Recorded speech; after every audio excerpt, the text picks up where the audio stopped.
a shot to do what?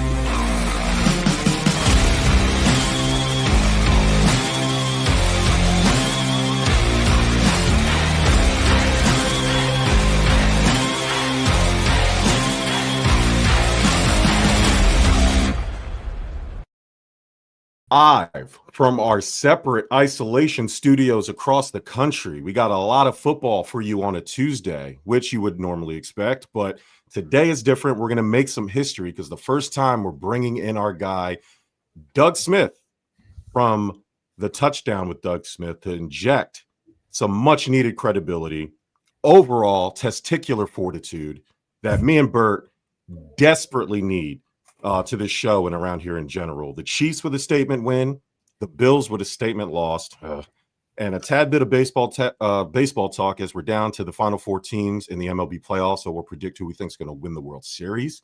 So if you think you're ready, strap it on. Stuff about sports. Touchdown with Doug Smith. Next.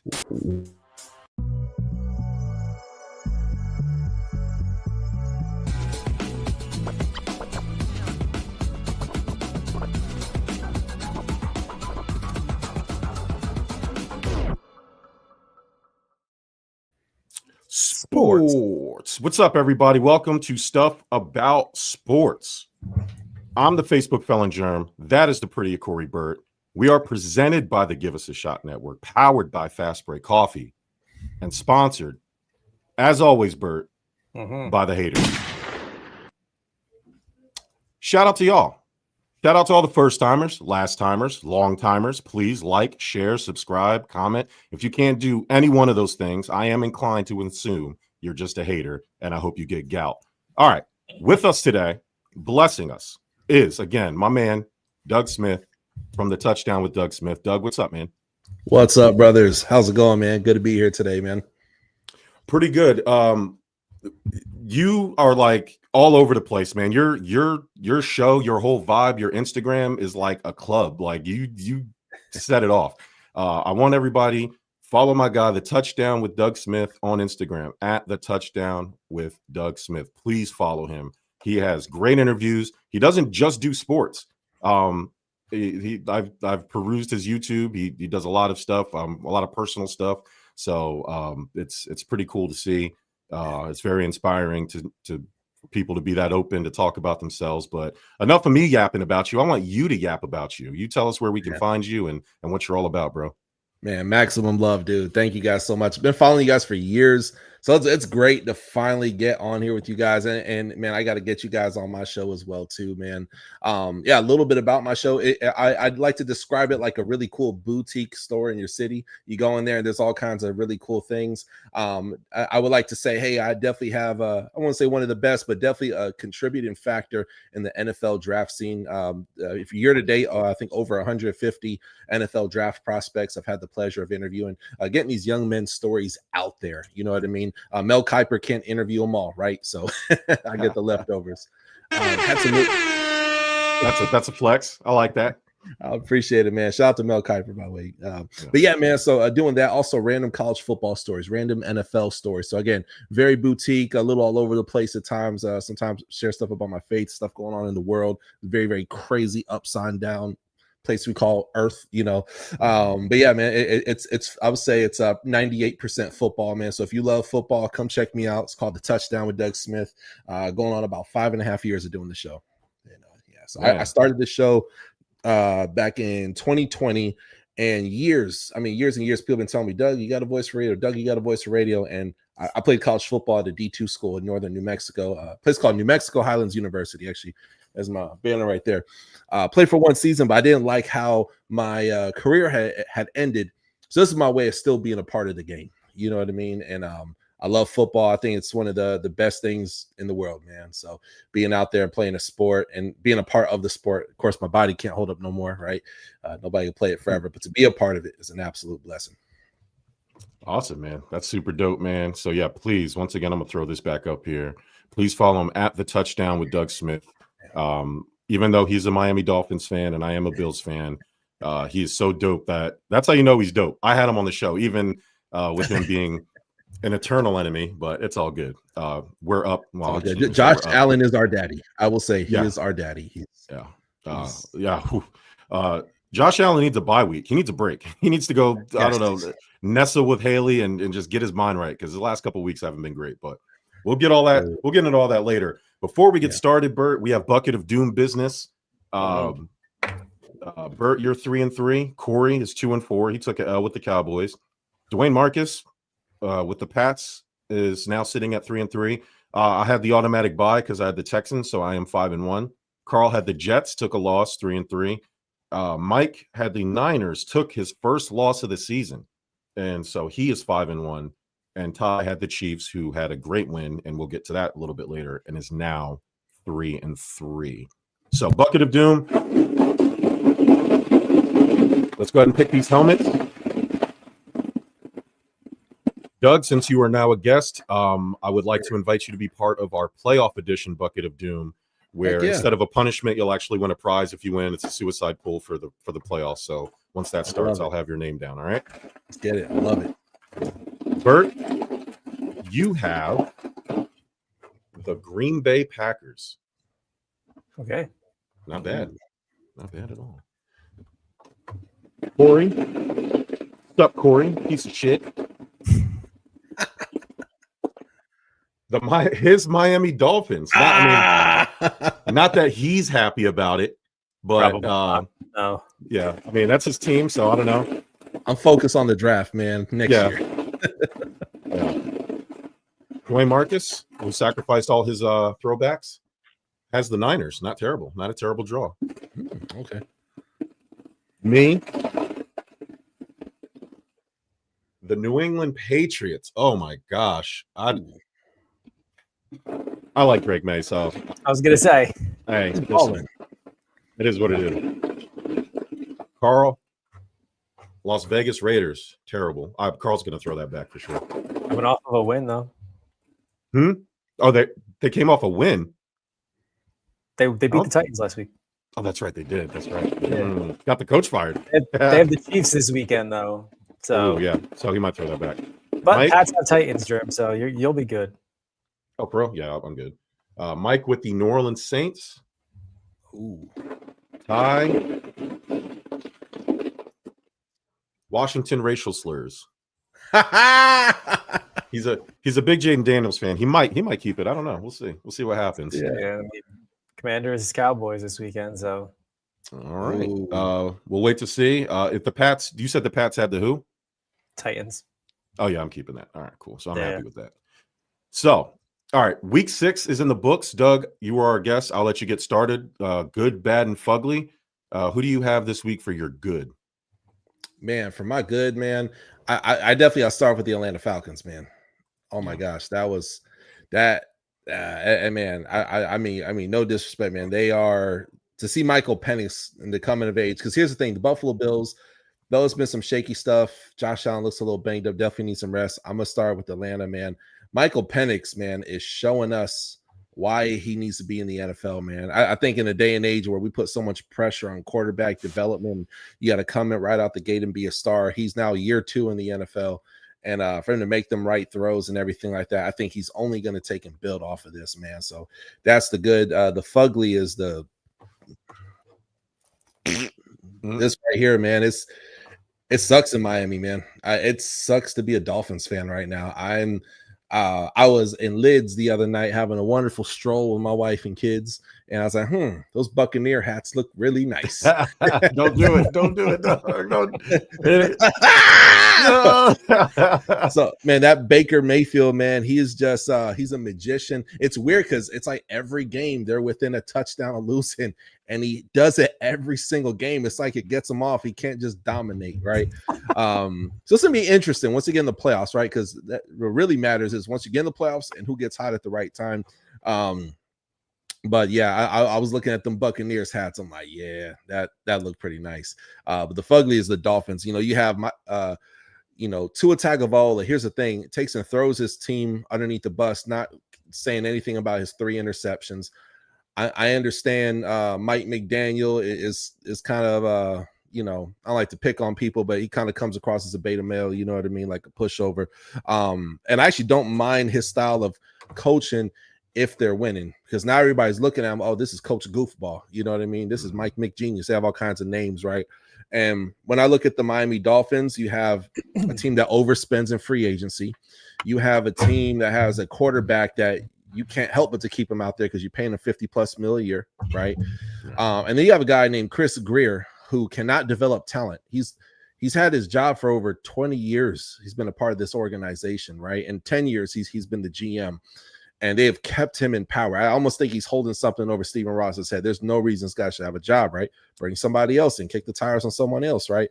So my whole point being, bad GM, bad coach, QB is a mess, and yeah, that's pretty fugly to me. So Bert, what you got for good?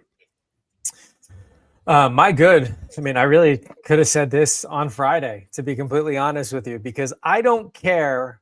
No, don't anyone go there, because I would care if they didn't lose another game all season. But the New York Football Giants, and being a Giant fan, there was nothing sweeter than watching the absolute smackdown on Thursday Night Football to kick off the week. And for any Giant fan, you know that guttural feeling going into a primetime game. You know that you have the smallest glimmer of hope that 2 minutes in is just going to be completely ruined by something stupid you see on the screen. But not this week. This week we saw not like a breakout performance, not anything to be like, oh, he's the best quarterback there is by Jackson Dart, but a collective team win, offense, defense. That psychopath troll, Cam Scatteraboo. I don't know what is in the water, but there's something about this young team that's just so infectious. And the fact that they beat the brakes off the frauds of the Philadelphia Eagles. And to cap it off, we got to see a Cowboys loss to the Panthers, and we got to see a Commanders loss to the Bears too.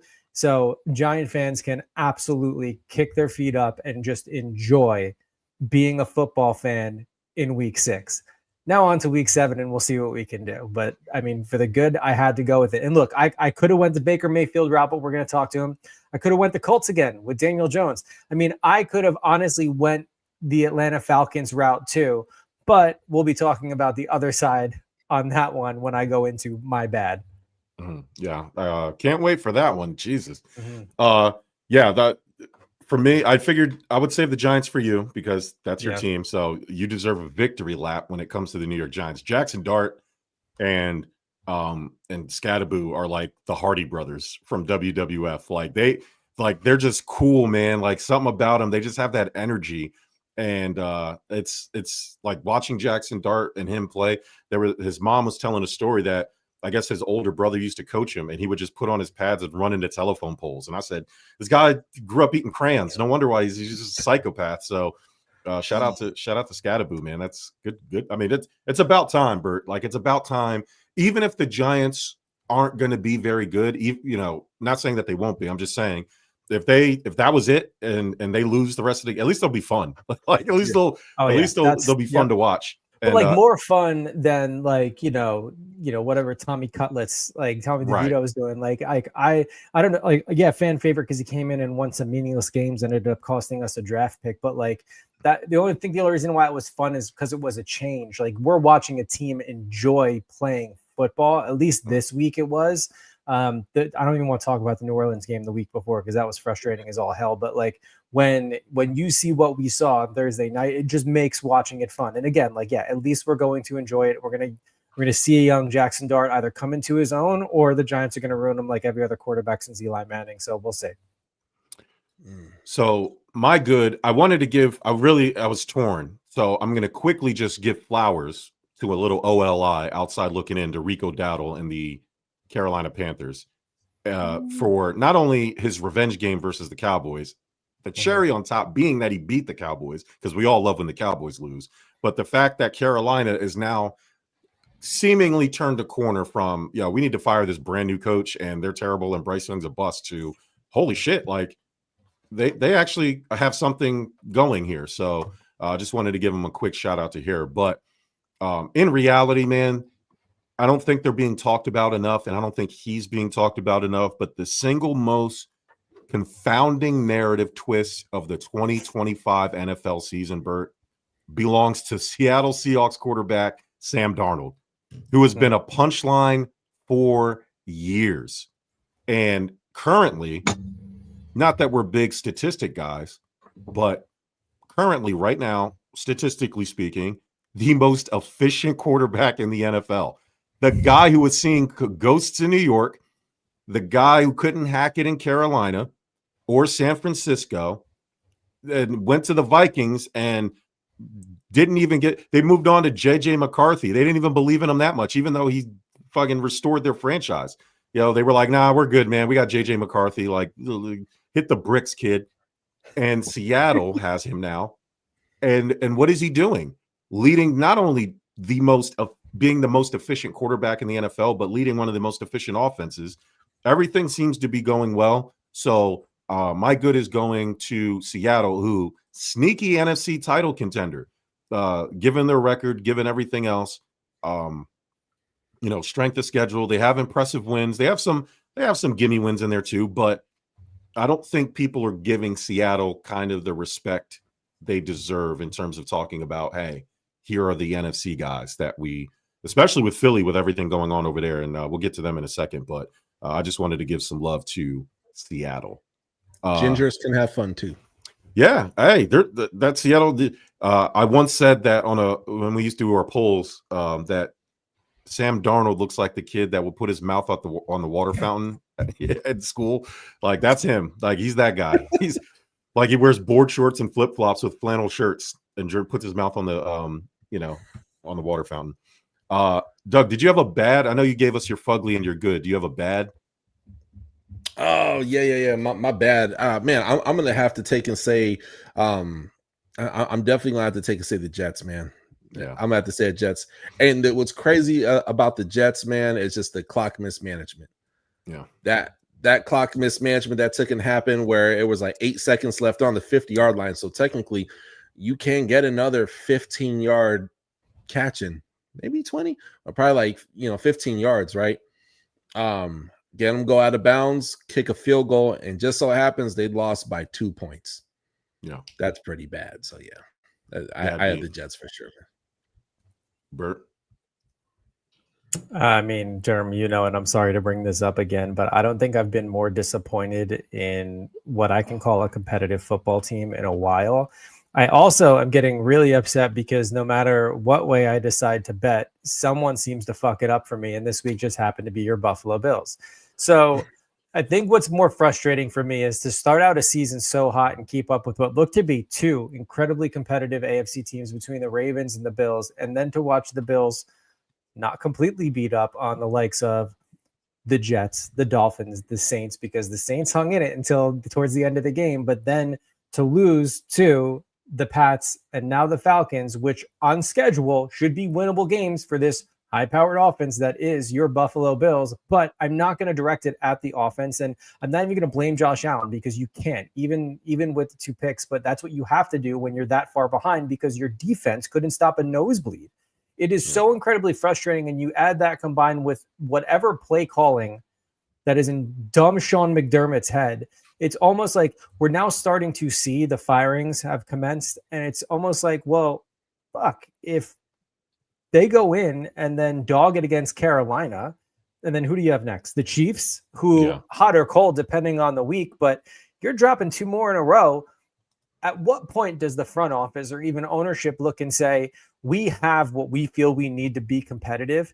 And with the AFC the way it is, particularly with the Ravens and the Chiefs, well, the Chiefs hot or cold, the Ravens beat up, and you also don't know what you're going to get. And these are 2 competitive teams who we thought, we're certainly going to give the Bills grief. But down the line, like, at what point do you say, all right, you know what? This head coach isn't doing it for us. Now, look, I don't want to sit here and call for his head after 2 games. But there's a greater trend here year over year where we have to look at and say, is he the person to get it done, or are we just wasting Josh Allen's time? And even if you look and say this is strictly a defensive problem, I get it. But to not, and nothing against Atlanta, but there's no reason why they they should have gotten 170 on the ground. Like there's not. Like that to me is insane. It's absolutely insane. And taking nothing away from Bijan and the talent he has, to me, it's just incredible. It really is. So they get my bad this week. Like it was tough to watch. Not gonna argue with you. The Bills embarrassed me in front of my friends. Embarrassed the whole fan base in one night. Good weekend out with my friends, and I come home to watch that. Like we were set up perfectly for something we've never had before. The number 1 seed and a bye. Yeah. And we folded. And yes, it's the defense. However, you want to talk about trades, you want to talk about a bunch of other shit. One player that we trade for isn't going to make the difference. The defense is going to suck the rest of the year. We need to trade for Chris Olave, AJ Brown, somebody, because Josh Allen needs help. He can't do everything, and he has been doing everything. That is a failure on the front office, and you use the correct terminology. Failing, wasting Josh Allen, one of the 3 best quarterbacks of this generation, not currently, of this generation. Generational. And he is a generational talent, and you're fucking wasting him. Save a stroke, Sean McDermott. Fucking punting it on 4th and 3 when you have Josh Allen, when you're down by 10 with 8 minutes left to go, you fucking pussy. Like, what are you doing? And you got to get a force multiplier. You thought that the everybody eats after the Diggs thing, all that, the good vibes, that's great. That doesn't win Super Bowls. Like, Sean McDermott needs to stop this nonsense. Brandon Beane and Sean McDermott together need to figure out, okay, we need to start off with square one. Get Trey White's bum ass off the field. Get these guys off the field. They suck. And you're out here penny pinching. You're out here doing all this shit, and you're not doing what's in the best interest of the team and swinging for the fence when you have a guy, because the window is now closing because Drake May and the New England Patriots are ahead of schedule. You can't just eat off the AFC East anymore. And again, it sounds nuts because we're talking about a 4-2 team here, but watch the way they play. Their combined record of their opponents is 3-21. Like I'm a fan, and I'm gonna use this word seriously. It looks fraudulent. It does. Like that 4-2 is starting to look a little fraudulent right now. And I hate to say it, but I feel so bad for Josh Allen. And Josh Allen, if somehow through the grace of God this reaches your ears, only you have the power in that building to do what needs to be done.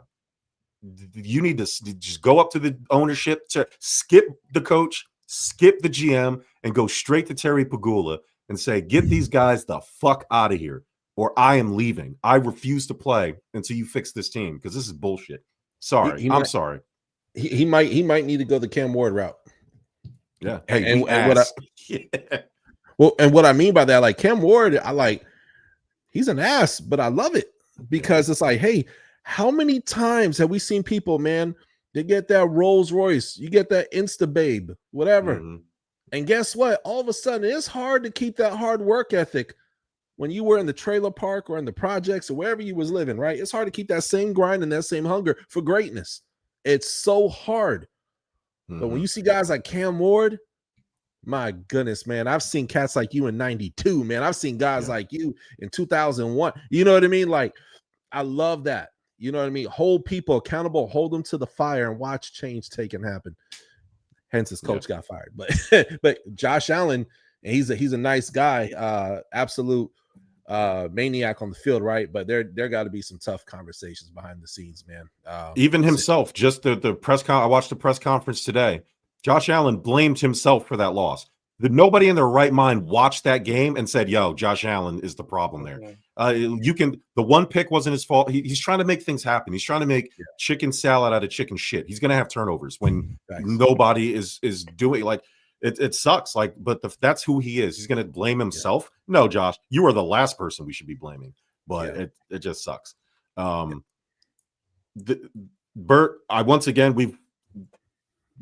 we're brothers, so I already knew you were going to pick the Bills, so I'm not going to pick the Bills, even though I just piggybacked.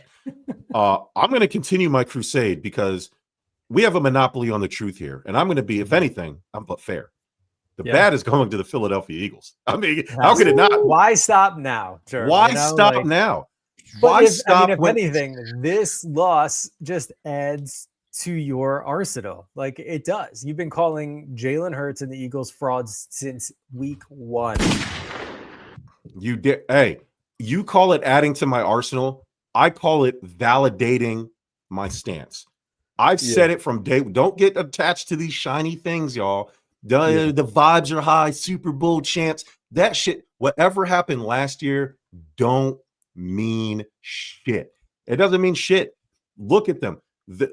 They're like 30th in points per game. They're like one of almost last in yards. These wins are flukes, man. These are outliers, and you guys are just saying winning, winning, winning. And I'm like, no, like it's yes, you're winning, but that's not sustainable. And lo and behold, Bert, everybody's talking about, oh look, Josh Allen lost to the Falcons. Hey, at least Josh Allen's receivers want to play with him. Like fucking AJ Brown and Devonta Smith want nothing to do with Jalen Hurts. Jalen Hurts, they ran 4 tush pushes in a row because they don't trust Jalen Hurts. I'm telling y'all, man, like that team, and it's not bad because they lost to the Giants, because whatever, it's a division loss, and I'm not saying the Giants are bad. It's not about the loss. It's about them doubling down on the tush push first, because the outside noise, that proves to me the outside noise is getting to them. 2, trying to do, okay, Jalen, you have to throw the ball. What have I been saying for years? Jalen Hurts is fine, but he is not that guy to lead a prolific offense. The last 2 weeks, he has tried to lead a prolific offense with his arm, and what happened? They fucking lost. You know what I mean? They lost here to the Giants, and then they lost to the Broncos because Jalen Hurts was trying to prove that he's an elite quarterback when he simply isn't. And so the bad is because of that. AJ Brown is talking about, you don't recall a meeting, AJ Brown? You're like, were you at the meeting? Like, is there a meeting? Were you at the meeting? Devonta Smith, no commenting. Jalen Hurts talking to, like, how long is the Jalen Hurts like reserved? Everybody likes it when he's winning. Oh, he's cool as a cucumber. He don't react. He don't have emotion. Jalen Hurts, you're missing wide open receivers. Hey, your offense is sputtering. Show some emotion. Go talk to your guys. You don't even have the fucking iPad in your hand. Like, that if I'm a fan, if I'm a teammate, I'm looking at that and I'm saying, yo, fuck this guy. Like we're tail spinning here, man. Like how, like you're supposed to be the leader of this team. Yeah. And now it's not even, and the funny thing, Bert and Doug, it's not just AJ Brown. It'd be one thing if it was AJ Brown and Devonta Smith and you can chalk it up to diva receiver shit. It's Lane Johnson is saying basically the same thing that AJ Brown's saying. It's other people who have nothing to do with them two are also speaking and echoing a lot of the stuff that AJ Brown is saying. It's for me, for the show, for the brand, Bert, it's beautiful to watch. But if you're an Eagles fan, there's only so many times you're going to come into our comment section and scream Super Bowl winner, because it's not sustainable and it's not going to last. It screams 10 wins. I missed the playoffs. That's what they're screaming right now. And honestly, Eagles fans could just wait till wintertime and put their tongue on a light pole and just keep smashing their brains out, because this team's on drive them crazy. Eagles fans are they kind of become the new Dallas Cowboys. They're heading in that direction. Not quite. But they're heading in that direction. You know what I mean? They're drinking all the Kool-Aid, except this Kool-Aid is filled with I don't know, Philly cheesesteak grease, and it's bad for the arteries, man. And that grease is Jalen Hurts. Yeah. Stop lying to yourself that this is that quarterback. He's not that dude. He is not that dude. He is paid and he is chilling. He goes out there, fresh haircut. You know what I mean? And like just gives a little quick interview, and he just show that you're pissed off. Show that you're angry. Look, you see this stupid logo on my head. I'm a Dolphins fan. We have Ryan Tannehill, and I'm not saying that they're the same quarterback, but there was a pocket of time where people hated Ryan Tannehill because he did not show any emotion. Throwing a pick, interception. Show that you're pissed off. You know what gets pissed off? Josh Allen. Yeah. You know what gets pissed off? Jackson Dart. They get upset. The guy who's a rookie and the other one's been in the league for about 5-6 years now, right? They get mad. They get angry. Why? Because winning matters. Yeah. It matters. It's devastating. You can feel it through the screen. I feel for Josh Allen at times, you know what I mean? Because it's like, dang, do more for this guy who is a generational talent. Go all out. Go balls to wall. Spend the money that you don't have. Go negative in the cap room. Make it happen, right? Anywho, my whole point, bringing it back to Jalen Hurts. he is still sleeping real great at night over that Super Bowl, and it's a brand new season, and none of that stuff matters anymore. So that's funny. Bert, what's your fugly? I mean, my fugly is waking up early to watch what we can't call football, which was the Jets and the Broncos game. My God. Like, look, I get it. Like when carrying out the schedule, I think we should have some semblance of like what is going to be competitive and what isn't. But that was just the most depressing display of football I've ever seen ever. And I'm not even a Jet fan, and I was frustrated for the Jet fans, but like it was tough to watch. But yeah, my fugly was, it just seems as though these international games haven't hit. They haven't. Can we talk about British rap for a sec? Yeah, go ahead. British rap. Did you guys see the intro to the Broncos Jets game? Actually, shout out to Mike Williams in comments. That's my brother right there. He's a lifelong Broncos fan. Hearing British people rap, dude, it's just. Have you guys seen the clip of Ari Spears? Yeah. Yeah. Yeah. Who did the? I missed that. Who did the intro for the game? Some guy, JMR. Yeah, I'm not tuned into British rap. There's a firefighter I work with who listens to it. Like, there's a couple good artists, but I'm not. Yeah, I think can't say that are decent. There's two. Yeah, send me some links. I'm down for new music. I'm not tuned into. The only thing I remember is that the dude that used to wear the jacket, and he's like a funny guy, but he had like a clip, and then he made a song out of it, and he used to wear like a winter jacket, but it'd be like the summer, and he'd be like, "Yo, man's not hot," and he would just say a bunch of stuff. I remember that. That was funny. Yeah, that was funny. That's the only British rap I know. Yeah, when it comes to Fugly Bert, I mean, you're talking statistical hell. I had for the Jets, who had a whopping -10 offensive passing yards in that game. Grand total of 94 net yards with 57 plays, and average yards per play 1.6. Justin Fields sacked 9 times. So terrible. It's bad. That's bad. That's real bad. So I'm with you on the Jets. That's fugly. They're the only team that hasn't had a win. Aaron Glenn, Bert, it's hard to look at it, and I know people are going to scream and call it a failure. We have you have to give these guys 3 years before you really judge it. Like, Aaron Glenn is like, you have to, and I know it's hard now, especially as a Jets fan, all the shit you had to deal with. But look at the bright side. Okay, outside this last game, Justin Fields hasn't really been terrible. Like, if you look at him in the numbers and in his game, they have a lot of issues.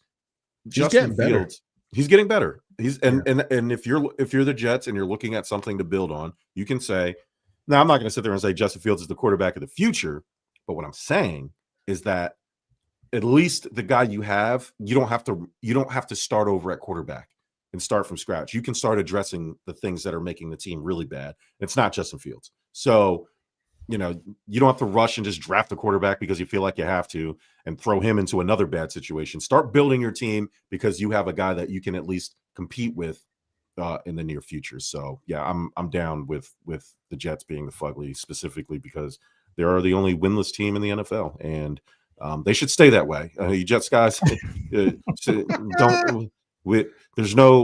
get to the tanking part later, but just don't win any more games. Just go winless. Like, I would bench everybody, to be honest. I trade Breece Hall. I do the whole 9. Like, it's tank time. So, but we'll get into that. We'll get into that a little bit later. Okay, let's get into NFL headline stuff. A little rapid fire NFL headline questions. Doug, we'll start with you. Fair or foul? The Tampa Bay Buccaneers are the best team in the NFC. Fair. I'm gonna say fair because I look at the Detroit Lions and it's like when they get punched in the nose, all of a sudden they kind of scramble, and I see them making it's very hard for them to make adjustments during the game. I look at, we just got done talking about the Eagles. You know what I mean? They have and look, I don't hate Jalen Hurts. I just think he needs to wake up from whatever slumber. Like, he's just sleeping and dreaming of last year's Super Bowl. So definitely, not them. The Packers, I want to say them, but I got, man, right now, the way they are communicating Baker Mayfield with, and forgive me if I'm saying his name right, Egbuka, the wide receiver, dude, playing like a prime 7-year wide receiver, NFL wide receiver veteran. Like, he is playing great football. The defense is clicking. A little bit too much hero ball. That's my only concern with them. But in my opinion, I do have them as the best team in the NFC, Buccaneers. Bert?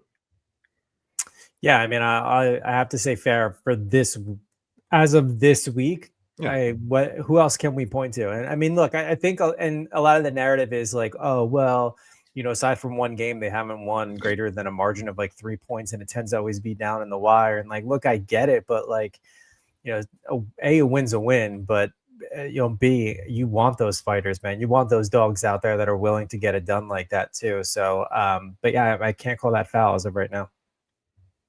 Yeah, I mean, I praised the Seahawks earlier. You could probably throw the Rams in there. You could throw some other NFC teams in that class picture, Packers included. But when you look at it from the fact of Baker, who not only is, if not an MVP candidate, maybe an offensive player of the year candidate, he is single-handedly winning these games for Tampa Bay because he hasn't had Mike Evans, Godwin, or Emeka Udoka together. Like, really, you know what I mean? Like, he's always missing one or two of them, or and so, and a lot of that is him willing that team. So for that reason, yeah, like I would put the Bucs versus anybody in the NFC anyway. Like, I think the Bucs have shown, and then obviously beating what a lot of people are considering the best team in the NFC, the Eagles, kind of enforces that.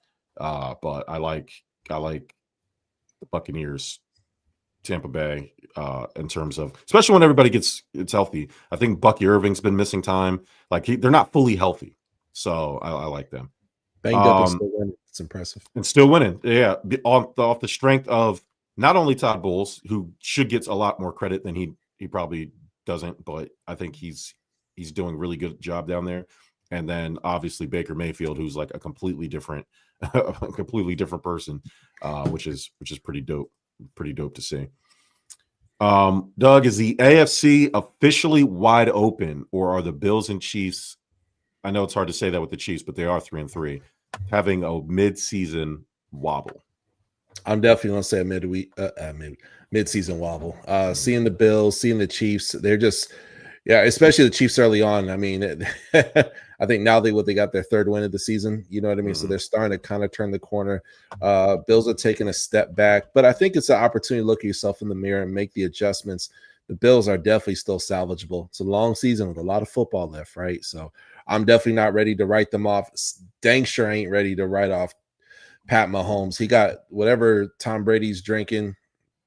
Pat Mahomes is drinking that too, man, where it's just, you think they're written off, and it's like, all right, we're about a third way through the season right now, and we're having these issues, but Chiefs could turn around and win the Super Bowl. We could still see the Bills. I'm concerned about Josh Allen's arm a little bit, not as far as arm strength, but it looks like there's some type of lingering injury. I don't know. Am I crazy? You guys kind of seeing that? He looks a little bruised, but yeah. I will also say he's probably the toughest quarterback in the NFL as well, too, right? So you could see him make a playoff run as well, too. Super Bowl, perhaps. I don't know. There needs to be an upset or two, but totally possible. You know what I mean? Again, who gets hot at the right time? That's all that really matters. But right now, I just think they're having some growing pains right now. Bert? So we are not even halfway through the season, but as we've seen it many times before, it's the unexpected losses that should be wins is what's going to come back to bite you. And right now I am looking at a 5-1 Colts team. I'm looking that the Jags are 4-2, Steelers coming off of a bye week too, right? 4-1. Or no, they played. Did they play? They played yesterday. Yeah, they played. Oh, they did. Okay, never mind. Yep. Yeah. So, but also, I mean, the Bills.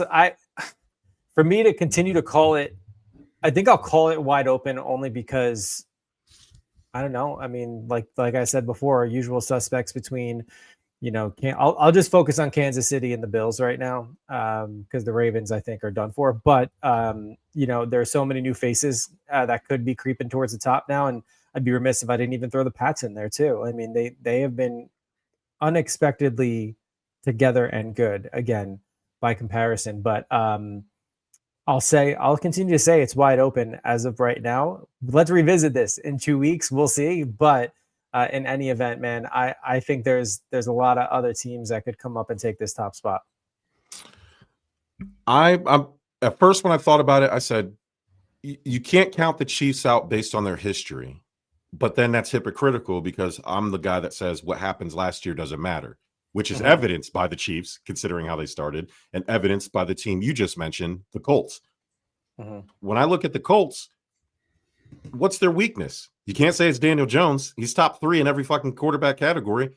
And people are going to look, and this is, Bert, me and you talked about this when Daniel Jones ended up in Indianapolis. He has always, even with the Giants, had the tools, which is why they gave him the contract. He got him to the playoffs. He's just not Josh Allen, right? He's not Patrick Mahomes. He's not the guy that you just add water to and he makes you a contender.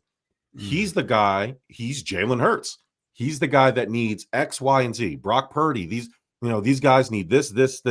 And if you can give him that, you can compete. And we said it. I'm not saying that the Colts have like the top 3 roster, but as long as you're in the top half, in terms of, hey, do we have top half skill players? Do we have a top half defense? Do we have a top half offensive line in terms of where they rank? We can compete with a competent quarterback. Colts check all those boxes. And honestly, they not only do look like the best team in the AFC, they look like the best team in the NFL. Like they just look like the overall most complete team in the NFL. Bucks closely behind that. There's other teams that are around. Doug, I agree with you.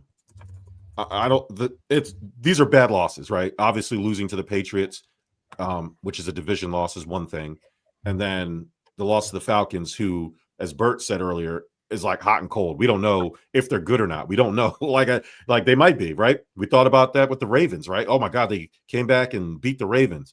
The Ravens don't look very good right now. Like they're 1-5. I get that Lamar hasn't been there the last 2 games, but even when he was there, they didn't look good. So it's hard to gauge it. But if I had to think right now, yeah, it's wide open because the Chargers, they started hot and then all of a sudden they had a letdown game. And then now they're back, right? Like it's all of a sudden there's just AFC teams, and then again the Jaguars, and we'll see about Houston, who put up 40 points before their bye week. Let's see if they're for real. Like let's see if they get it all figured out because they're going to get a bunch of players back from injury. So I would say, and then I'm not going to count out Baltimore. I get that they're 1-5, and we're going to get to them in a second. But if Lamar Jackson comes back after this bye week, they have a favorable schedule that they could make a run. And we'll see what it's going to happen. Mike Williams says Chargers are going to charge it. Yeah, the Chargers, they are the West Coast Dallas Cowboys. No matter how good they are in the regular season, when it comes to winning time, playoff time, we already know what's going to happen Mike. with them. They just can't help themselves. Doug, it's firing season. Brian Callahan, first head coach to be fired this season in Tennessee. So, which head coach is on the hottest seat? And when I say that, like if you just had to guess, which coach is not going to make it to Thanksgiving? Who's it going to be? Mike McDaniel. Mike McDaniel's out of there, man.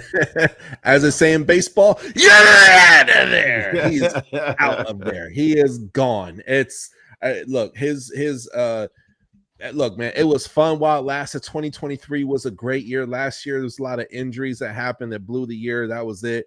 Lost a lot of people on the team, but Mike McDaniel, it's crazy. I think I don't know, man. All right. His I don't like to make fun of people who had history with like alcohol and stuff like that. And as somebody who grew up with 2 alcoholic parents, look, I get it. There's people that have their struggles and demons. I'm not accusing him, but he comes across as very drunk and belligerent in his post-game press conferences. It's a lot of they asked him a question. So yeah, I think I'll talk to man, it's tough out there, man. What? Like, what are you talking about, man?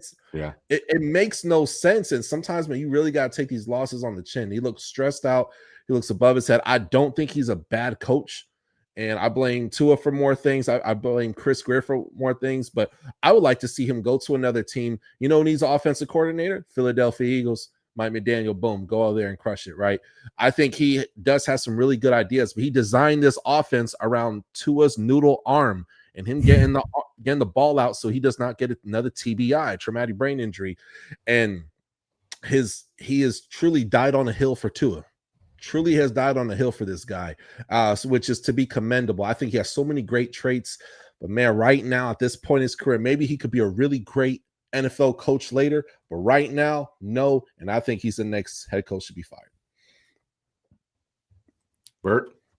I can't disagree with that. I think that's 100% accurate, and I can't think of anybody else who's getting it fired before him. And look, his nonchalant, his casual, his even his presser attitude. I mean, yeah, this is all great if you're winning, but it's wearing thin, especially when you're spending buku bucks on a quarterback and you're stuck starting him. Like, you'd mentioned before, it's one of those things where something's going to need to change, and he's the most dispensable one. So see ya. Yeah, he's an easy answer. I would have said Dave Canales in Carolina up until this last win against, just the Bryce thing looked like a bust. They had nothing going on offense, and then all of a sudden, these last 2 weeks, he's really turned it on. I'm not going to count out the Jets because the Jets are overreactionary, and I can see that, especially if they rack up a couple more. If they end up 0-8, you know what I mean, 0-9 before Thanksgiving, I could see them just overreacting and firing Aaron Glenn. But yeah, it's got to be Mike McDaniel, because it's already been a few years. And again, you have the issue with this is you have the Tyreek injury. Every year he seems to get bailed out by like Tua's concussions or a decimated player or some craziness that has bailed him out. But this time feels different when your franchise quarterback, because right now Tua's the franchise quarterback, is basically saying leadership's the problem, and Mike McDaniel has fostered this type of environment. I can't imagine he's going to last much longer, especially if the Dolphins don't win the next couple games. So I think I agree with you guys by it's pretty wide margin that it's probably Mike McDaniel. Last one here. Doug, should the Ravens officially enter tank mode, or should Lamar Jackson try to come in and save this season? Oh, I love that question. Oh, I love this question. This is great. Unconventional. I usually don't say this. Tank. If you're playing games, play World of Tanks. Tank. Okay. Who's your favorite R&B singer? Tank. Yeah. Tank. Look, man, the reason why I would say tank for a few reasons. Get rid of that offensive coordinator. It isn't working. You gotta go, buddy. Peace. He gotta go. I'm not saying he should be fired, but John Harbaugh, he should be on the hot seat as well, too, because like you keep getting in there, and then you change the whole game plan in the playoffs. There's too many close games that should not be close games, man. Also, as well, how great would it be if they had a true wide receiver number one? Like a true wide receiver, not like Bateman. Bateman will be a wide receiver like 4 on other teams. I got to be honest, though I do love their tight end room. And I forgive Mark Andrews for that drop pass last year, and likely is a dog. That's one of my favorite tight end rooms. So I just want to get that out the way. But I am not crazy at all about their wide receiver room at all. And what's special about Lamar Jackson is that, hey, let's say he tore his ACL. Pray God that don't happen, but let's say that took him to happen. He still has a very good arm. He still is very accurate, and I love his vision as a quarterback. You'll see someone about to tackle him. He'll look to the left, take a step back, boom, and still stay in the pocket. That takes cojones, man. I love that. And I want to see Lamar play in the NFL for another decade if possible, right? But you got to give him wide receivers. A lot of the wide receiver issues are the same issues that the Bills have. You know what I mean? You got to give these two gifted. You got Josh Allen. I know we're not talking about him, but Josh Allen, Lamar Jackson. Give them receivers. Spoil them. Make it rain receivers. Make it happen. And then watch what will happen. Championship, right? So, yeah, I definitely tank the year. I would not come back, Lamar. Twist your ankle again, whatever it is, and don't come back till next year. That's my take. Bert? Nah, I don't. And honestly, I don't think they could if they tried, especially with a healthy Lamar, right? I mean, you said it before. Their schedule is quite favorable. You got the Bears, Dolphins, Vikings, Browns, Jets through the Thanksgiving weekend when they see the Bengals. And then they got Bengals, Steelers, Bengals, Pats. So like I honestly think it is still salvageable for at least a wild card at this point. So I am a big believer in the NFL. You are better off being 0-17. You either got to be 17-0 or 0-17. Being 500 doesn't help you. The Bengals have a rare opportunity because let's be honest, even if they do make a run at the wild card, they're not good enough to really make any real noise because of their struggles that they had when Lamar was healthy. So let's take this rare and I'm of the belief the Bengals should do the same. I know they're talking about Joe Burrow being able to come back at some point. No, I am a firm believer in tanking. And no, I don't think players are actively tanking, which is why they need to put Lamar on long-term IR. Put Joe Burrow like on long-term IR, PUP, whatever. And you start playing these fringe guys, start calling guys up from the practice squad, see who you have.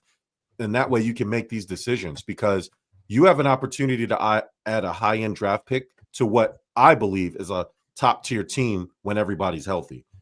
Something's wrong right now. They need to reassess. And it doesn't serve you to rush Lamar Jackson back in hopes of getting to the playoffs when you can just have him rest and get 100% healthy next year with an upgraded team and guarantee that you'll make the playoffs next year. So I'm a firm believer in tanking. And again, we just talked about how the AFC is wide open.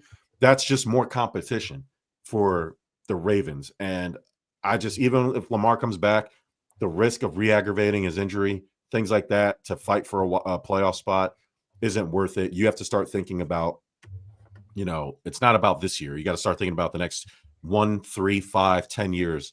And you have an opportunity because while you have Lamar Jackson, the chances of you having a high draft pick are low. So why not take advantage of the one rare opportunity? Same thing with the Bengals, the rare opportunity that you can get if you're bad. So don't be like the Giants and start winning games at the end of the year and fuck up your draft pick.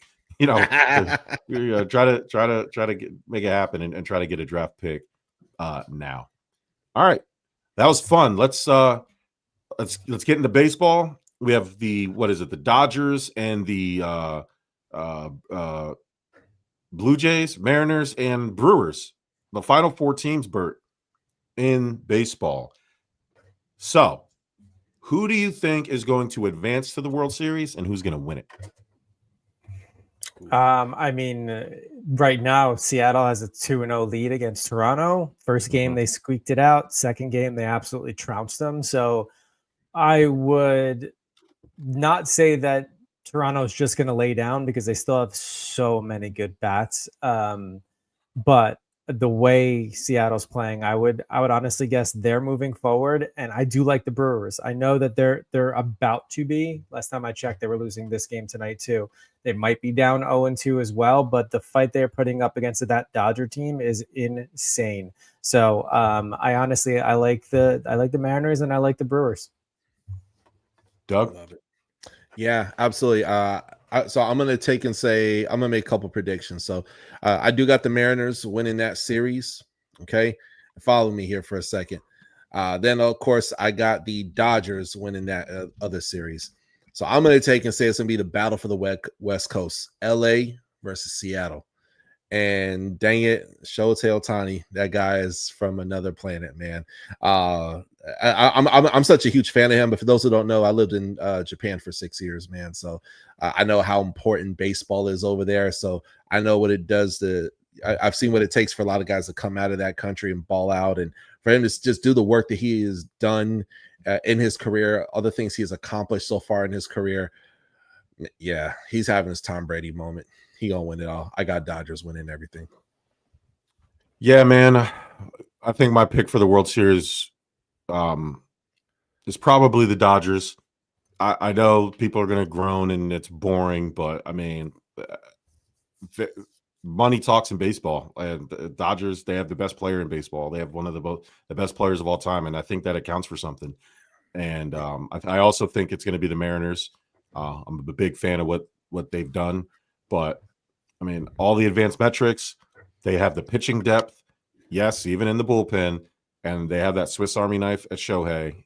When the chips are counting, they can make it happen.